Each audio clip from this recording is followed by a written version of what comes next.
ఓం నమో భగవతే వాసుదేవాయ. జయ శ్రీమన్నారాయణ. జయ శ్రీకృష్ణ. కృష్ణం వందే జగద్గురు. ప్రతిరోజు భగవద్గీత పారాయణం చదువుతున్నాను. ఈరోజు భగవద్గీత నిత్య పారాయణంలో 7వ అధ్యాయంలో 30వ శ్లోకము చదువుతున్నాను.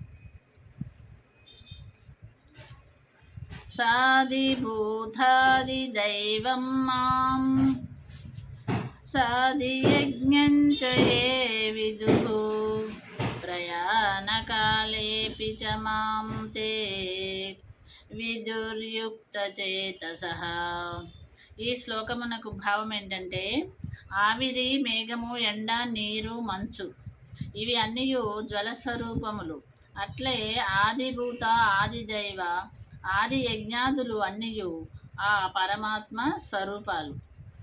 ఈ విషయములు తెలుసుకున్నవారు అంత్యకాలమున ఆ శ్రీకృష్ణ భగవానుడిని చేరుకుంటారు అని ఈ శ్లోకం యొక్క భావం.